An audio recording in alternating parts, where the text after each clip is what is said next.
Hello students. आज स्वागत है उन सभी स्टूडेंट्स का जिन्होंने कॉमर्स को अपनी स्ट्रीम के रूप में चुना है और अकाउंटेंसी जिनका मेन सब्जेक्ट है। मैं स्वागत करता हूं अपने उन सभी स्टूडेंट्स का और एक बात उनसे कहना चाहता हूं कि आपने एक शानदार स्ट्रीम को चुना है। आप एक बिगिनर्स हैं और मैं इसमें आपकी हेल्प करने के लिए आया हूं कि किस तरीके से आप अपनी अकाउंटिंग को आसानी से समझ सकते हैं। अगर मैं कहूं कि अकाउंट बहुत ही प्रैक्टिकल सब्जेक्ट है और इसमें आपको ज्यादा लर्निंग वगैरह का काम नहीं करना है, तो इसमें कोई भी बात झूठी नहीं है। वास्तव में अकाउंट बहुत ही प्रैक्टिकल सब्जेक्ट है। अगर आप इसके बेसिक कॉन्सेप्ट को समझ जाएंगे, इसके बेसिक प्रिंसिपल को समझ जाएंगे, तो अकाउंटिंग आपके लिए बहुत ही आसान रहेगा। और एक बात प्यारे बच्चों, मैं तुमसे यह कह देना चाहता हूं, जो बात मुझे यहां पे याद आ रही है कि मन के हारे हार है, मन के जीते जीत। कहने का मतलब यह है कि if you think you are a loser, तो certainly you will be a loser. If you think you are a winner, तो certainly you will be a victorious. तो स्टूडेंट्स, मेरे इस कोटेशन को हमेशा ध्यान रखिए, इसको कोट करके रखिए कि आप क्या हैं, आप एक विनर हैं, आप लूजर नहीं हैं। आपने कॉमर्स स्ट्रीम को चुना है और आपको क्या करना है, इस पूरी दुनिया को आपको रूल करना है। तो चलिए, इसी ध्येय के साथ मैं आपकी हेल्प करने के लिए आया हूं। आपका मैं मेंटर हूं, आपका मैं टीचर हूं, मैं आपकी हेल्प करता हूं। आप अपने इस कॉमर्स सब्जेक्ट को पूरे विषय पूरे मन से पढ़िए, पूरी ताकत लगा के पढ़िए और एक विक्टोरियस बन के निकलिए। पिछले वाले वीडियो में मैंने अपने कुछ बेसिक अकाउंटिंग टर्म्स आपको क्लियर किए थे, जिसके बिना अकाउंटिंग का कोई मतलब नहीं रह जाता है। आज उसी सिलसिले को आगे बढ़ाते हुए, उसी वीडियो को आगे कंटिन्यू करते हुए, मैं कुछ और बेसिक अकाउंटिंग टर्म्स आपके लिए लेके आया हूं। तो चलिए, आइए शुरू करते हैं बेसिक अकाउंटिंग टर्म्स।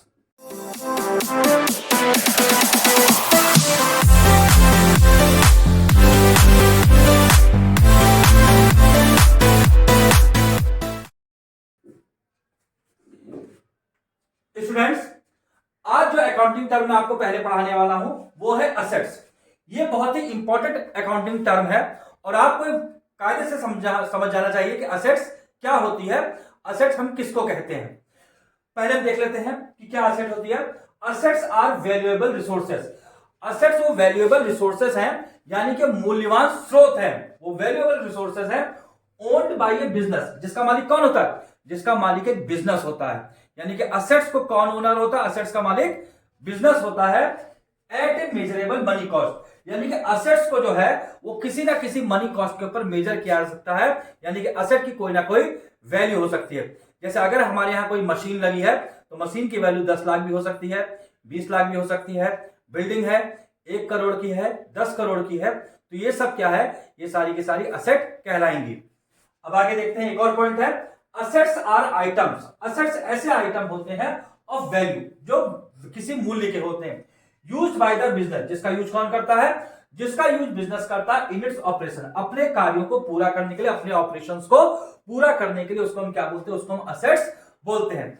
अब स्टूडेंट्स, यहां पे मैंने असेट्स के कुछ एग्जांपल लिख के दिए हैं, आप इनको बाय हार्ट लर्न कर लीजिए, क्योंकि बहुत इंपॉर्टेंट है। आप जैसे जैसे अपनी अकाउंटिंग को आगे पढ़ते जाएंगे, आपको बहुत जरूरत पड़ेगी कि आपको क्लियरिफाई हो कि असेट्स क्या होते हैं, लायबिलिटीज क्या होते हैं और बाकी टर्म्स क्या होते हैं। तो देखते हैं हम किनको असेट्स कहते हैं। कैश। बिजनेस के बाद जो कैश होता है, जिसको हम कैश इन हैंड भी बोलते हैं, वो एक असेट होती है। बैंक बैलेंस भी एक असेट होता है। स्टॉक या इन्वेंट्री भी एक असेट होता है। फर्नीचर जो कि बिजनेस यूज करता है, वो भी एक असेट होती है। मशीनरी जो प्रोडक्शन के लिए यूज होती है, वो भी एक असेट होती है। Land, building, bills receivable, debtors, ये सब क्या होते हैं? ये सब असेट में आते हैं। यहां पे मैं डेटर्स भी लिख दे रहा हूं कि डेटर्स भी क्या होते हैं? हमारे असेट्स होते हैं। ये अकाउंटिंग टर्म में धीरे धीरे आप वीडियो में आगे पढ़ते जाएंगे, मैं और वीडियो में आपको इन टर्म्स को भी क्लियर करके दूंगा। फिलहाल आपको बाय हार्ट को लर्न कर लेना चाहिए कि असेट्स क्या क्या होते हैं। Cash, bank balance, stock, furniture, machinery, land, building, bills receivable और डेटर्स भी हमारे असेट्स में आते हैं। अब यहां पे स्टूडेंट्स, आपने समझा कि असेट्स किसको कहते हैं और असेट्स कौन कौन से होते हैं। थोड़ा और क्लैरिफाई करते हैं। असेट्स को मैंने दोबारा लिखा है। असेट्स यहां पे आपके 2 टाइप्स ऑफ असेट्स होते हैं। एक होता है करंट असेट्स और दूसरा होता है नॉन करंट असेट्स। 2 तरह की असेट्स होती है, करंट असेट्स और नॉन करंट असेट्स। अब चलिए, असेट्स के ये जो 2 टाइप्स हैं उनको भी हम समझते हैं। चलिए स्टूडेंट्स, मैंने आपको असेट्स के बारे में बताया कि असेट्स क्या होती है, और ये भी बताया there are two types of assets, the one is current assets and the other is non current assets. अब यहां पे हम देख लेते हैं कि करंट असेट्स क्या होती है। चलिए देखिए, करंट असेट्स को हम फ्लोटिंग असेट्स भी बोलते हैं या इनको सर्कुलेटिंग असेट्स भी बोलते हैं। अब करंट असेट्स होती क्या है, पॉइंट देख लेते हैं। Assets which are meant for sale, यानी कि वे असेट्स जो बिक्री के लिए रखी जाती है, यानी कि बिजनेस में जिनको बेचने के लिए रखा जाता है, और विच कैन बी कन्वर्टेड, या हम उनको कन्वर्ट कर लेते हैं इनटू कैश, कैश में कर लें विद इन 1 ईयर। ध्यान रखिएगा कि जिनको हम कैश में कन्वर्ट कर लें 1 साल के अंदर, इस तरह की एसेट क्या कहलाती है, इस तरह की एसेट करंट एसेट्स कहलाती हैं। यहां पे एक दूसरा पॉइंट भी है, these assets are for short term, ये असेट जो होती है शॉर्ट टर्म के लिए होती हैं। शॉर्ट टर्म कहने का मतलब है कि 1 मंथ, 2 मंथ, 3 मंथ, यानी कि विद इन 1 ईयर के अंदर जितना भी टाइम पीरियड है उतने टाइम के लिए ही ये करंट असेट्स होती हैं, और ये लगातार चेंज होती रहती हैं। क्योंकि ये लगातार चेंज होती हैं तो इनके चेंज होने के कारण इनको क्या कहते हैं, इनको फ्लोटिंग असेट्स कहा जाता है। देख लेते हैं इनको फ्लोटिंग असेट्स क्यों कहते हैं। As the amount and nature, क्योंकि अमाउंट एंड नेचर जो है ऑफ सच एसेट्स, इस प्रकार की एसेट्स का कीप चेंजिंग, वो कंटिन्यूअसली बदलता रहता है, इस कारण से इनको क्या कहते हैं, फ्लोटिंग असेट्स या सर्कुलेटिंग असेट्स भी कहते हैं। लेकिन इनका सबसे फेमस नाम करंट असेट्स ही है, तो हम इनको आगे से करंट असेट्स कह के ही इंडिकेट करेंगे। अब यहां पे देखिए मैंने बॉक्स में कुछ इंपॉर्टेंट करंट असेट्स के नाम लिखे हैं, आप उनको बाय हार्ट लर्न कर लीजिए, क्योंकि अब बार बार आपके पेपर में आती रहेंगी, आपको बार बार आपको ये अकाउंट के साथ में आती रहेंगी। अब समझ लीजिए आपके साथ बिल्कुल जुड़ गई हैं। अब देख लेते हैं कि करंट एसेट्स कौन कौन सी होती हैं। Cash and cash equivalents, cash का मीन्स तो आप जान गए, जो नगद पैसा होता है। कैश इक्विवेलेंट्स का कहने का मतलब है कि जैसे आपका बैंक में बैलेंस है या बैंक में जो भी आपका पैसा डिपॉजिट है वो भी आपका कैश इक्विवेलेंट कहलाएगा। शॉर्ट टर्म इन्वेस्टमेंट वगैरह भी आपका कैश इक्विवेलेंट्स कहलाते हैं। दूसरी असेट जो है वो बिल्स रिसीवेबल्स होती है। तीसरी असेट जो है करंट इन्वेस्टमेंट होती है। चौथी असेट जो है वो डेटर्स होती है। पांचवी असेट हमारी करंट असेट इन्वेंट्रीज होती है। 6 नंबर की असेट जो है वो short term loans and advances होती है। और 7 नंबर की जो असेट है वो अदर करंट असेट्स होती है, जिसमें हम प्रीपेड एक्सपेंसेस वगैरह को गिनते हैं। तो इस प्रकार से ये कुछ इंपॉर्टेंट करंट असेट्स है। इसके अलावा और भी करंट असेट्स होती हैं, लेकिन इन असेट्स को आपको बाय हार्ट याद कर लेना चाहिए। चलिए अब हम देखते हैं कि नॉन करंट असेट्स क्या क्या होते हैं। चलिए स्टूडेंट्स, हमने करंट असेट्स को समझा, अब सेकंड टाइप ऑफ असेट्स को भी हम समझ लेते हैं, जिनको हम बोलते हैं नॉन करंट असेट्स। अब नॉन करंट असेट्स क्या होती है, याद रखिए, नॉन करंट असेट्स को हम दूसरा नाम उनको फिक्स्ड असेट्स के नाम से भी जानते हैं, यानी कि हम उनको फिक्स्ड असेट्स भी बोलते हैं। अब ये होती क्या है, फिक्स्ड असेट्स क्या होती है, those assets which are held, जो रखी जाती हैं, हेल्ड की जाती हैं फॉर कंटिन्यूड यूज, यानी कि उनको लगातार प्रयोग के लिए रखा जाता है। इन द बिजनेस में रखा जाता है।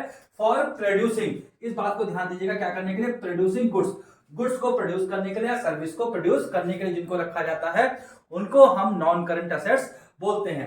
जैसे मान लीजिए, जैसे आपके यहाँ मशीन है, अगर फैक्ट्री में मशीन लगी है तो मशीन क्या कहलाएगी, मशीन एक नॉन करंट असेट्स कहलाएगी या एक फिक्स्ड असेट्स कहलाएगी, जो लंबे समय तक काम करेगी, यानी कि 4 साल, 5 साल, 6 साल, 8 साल, जितने साल भी वो काम करेगी, वो क्या करेगी, गुड्स प्रोडक्शन के लिए उसको रखा गया है। तो मशीनरी क्या होगी आपकी, एक नॉन करंट असेट्स में गिनी जाएगी।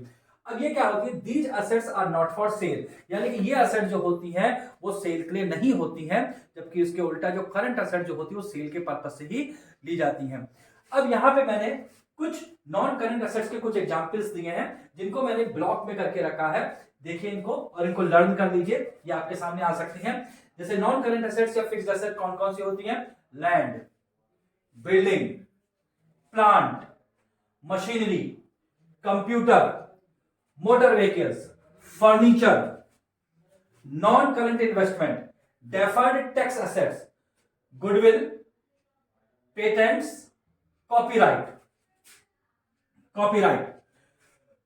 Trademarks, computer software, long term loans and advances. ये इतनी सारी असेट जो है स्टूडेंट्स, ये आपकी नॉन करंट असेट्स कहलाती हैं। आप भी एक काम कर सकते हैं, आप अपने घर में चेक कीजिए कि आपके यहां कौन सी असेट्स करंट असेट्स और कौन सी असेट्स नॉन करंट असेट्स में गिनी जाएंगी। आप उसको चेक कर सकते हैं और देख सकते हैं कि आपके यहां कौन सी असेट्स करंट असेट्स हैं और कौन सी असेट नॉन करंट असेट्स हैं। यहां पे जरा एक इंपॉर्टेंट पॉइंट और देख लेते हैं। जैसा कि मैंने बताया कि नॉन करंट असेट को फिक्स्ड असेट भी कहते हैं, तो फिक्स्ड असेट्स या नॉन करंट असेट्स हमारी 2 टाइप की होती हैं। एक होती है टेंजिबल, पहले टाइप की टेंजिबल, और दूसरे टाइप की होती है नॉन टेंजिबल। यानी कि टेंजिबल और नॉन टेंजिबल यानी नॉन करंट एसेट्स को हम दो और पार्ट्स में बांटते हैं। वो दो पार्ट्स क्या होते हैं, टेंजिबल और नॉन टेंजिबल। अब ये होता क्या है टेंजिबल और नॉन टेंजिबल? टेंजिबल एसेट्स क्या होती हैं, विच कैन बी सीन और टच्ड, यानी कि जिन एसेट को आप देख सकते हैं, उनको छू सकते हैं, उनको हम टेंजिबल एसेट्स बोलते हैं। ये फिक्स एसेट्स ही होती हैं और इनका फिजिकल एग्जिस्टेंस होता है।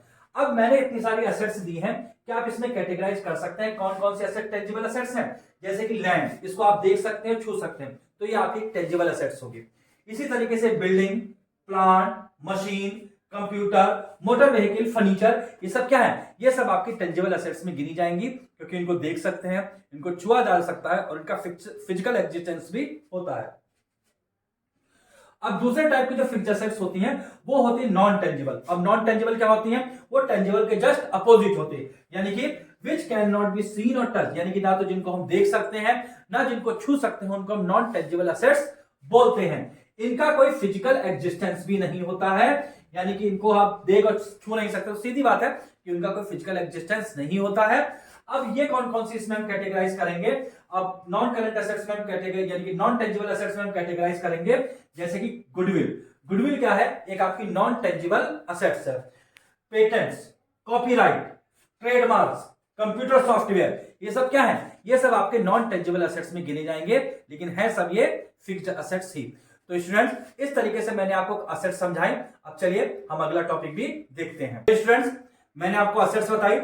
अब एक और इंपॉर्टेंट अकाउंटिंग टर्म हम देखते हैं, जिसका नाम है लायबिलिटीज। जो बैलेंस शीट होती है उसमें लायबिलिटीज और एसेट्स दो बिल्कुल अपोजिट साइड होती हैं।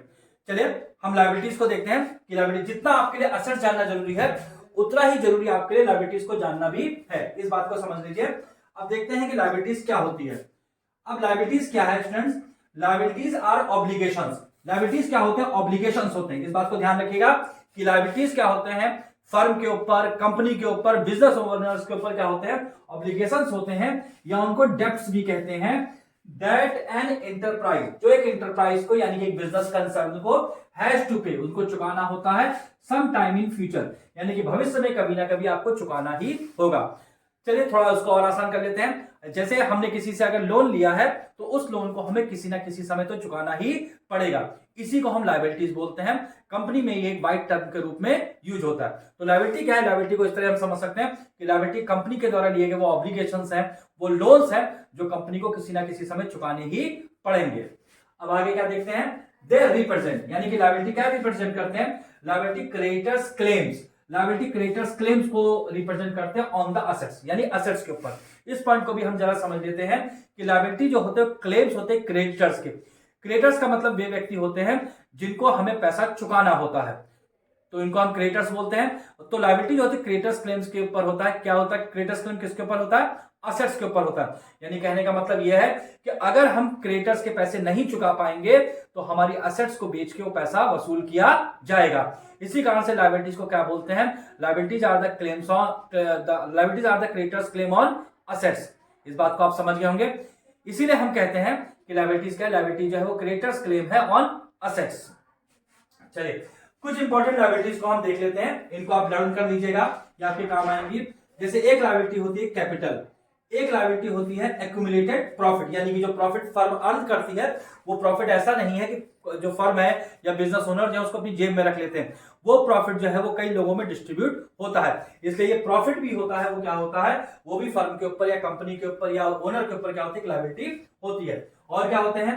क्रेडिटर्स होते हैं, बैंक ओवरड्राफ्ट होता है, यानी कि बैंक से जो लोन लिया गया है, बिल्स पेबल्स होते हैं, और क्या होता है? आउटस्टैंडिंग एक्सपेंसेस होते हैं, यानी कि वो एक्सपेंसेस जो अभी चुकाने बाकी हैं, और लोन्स होते हैं। इनको हम क्या बोलते हैं? इनको हम लायबिलिटीज बोलते हैं। चलिए हमने लायबिलिटी समझी, लायबिलिटी के मीनिंग को समझा कि क्या होती है। अब थोड़ा सा लायबिलिटी को और मैं आपको वाइडर टर्म में समझा। चलिए स्टूडेंट्स, हम अपने लायबिलिटी के टर्म को थोड़ा और समझते हैं कि लायबिलिटी को थोड़ा अच्छी तरह समझ आए। अगर हम अपनी एनसीईआरटी की बुक को माने, यानी कि एनसीईआरटी की बुक के अकॉर्डिंग जो होता है, लायबिलिटीज दो तरह की होती है। एक होती है करंट लायबिलिटीज और दूसरी होती है नॉन करंट लायबिलिटीज। सीधी सी बात है, जैसे एसेट्स के भी दो पार्ट होते हैं, current assets and non current assets, उसी तरह भी लायबिलिटी भी दो ही तरह की होती है, करंट लायबिलिटीज और नॉन करंट लायबिलिटीज। अब करंट लायबिलिटीज क्या होती है? Which are to be paid within 1 year, यानी कि ऐसी लायबिलिटी जो हमें 1 साल के भीतर जिसको चुकाना होता है, जिसका पेमेंट करना होता है, उसको हम क्या बोलते हैं? उसको हम करंट लायबिलिटी बोलते हैं। अगर नॉन करंट लायबिलिटीज की बात बोले तो नॉन करंट लायबिलिटीज क्या होते हैं? Which are to be paid in a relatively long period, यानी कि ऐसी लायबिलिटीज जो क्या होती है, जो हमें लॉन्ग टर्म में पेमेंट करनी होती है, यानी कि उनको 1 साल के भीतर पेमेंट नहीं करना होता, उनको रिलेटिवली लॉन्ग पीरियड में हमको पेमेंट करना होता है, तो उस तरह की लायबिलिटी हमारी नॉन करंट लायबिलिटीज कहलाती है। अब जरा हम लायबिलिटीज के टाइप्स देख लेते हैं। अगर हम करंट लायबिलिटीज की बात करें तो करंट लायबिलिटीज में हम किस किस को गिनेंगे?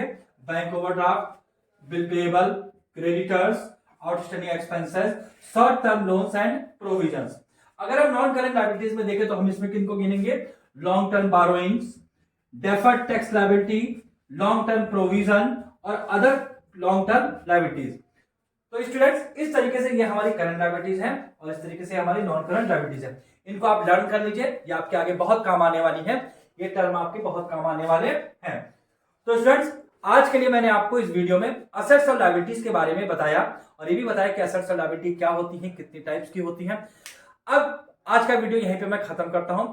अब इसके थर्ड पार्ट में मैं आपको कुछ और इंपॉर्टेंट बेसिक अकाउंटिंग टर्म्स बताऊंगा, उनको आप मन से याद कीजिए, उनको लर्न कीजिए, मेरे साथ जुड़े रहिए। जल्दी ही आपको बिजनेस स्टडीज और इकोनॉमिक्स के भी वीडियो मिलने वाले हैं, तैयारी करते रहिए। पूरी तैयारी करेंगे, हम लोग मिलके करेंगे और अब की बार सब कुछ जीत लेंगे। इसी के साथ आपको बेस्ट ऑफ लक।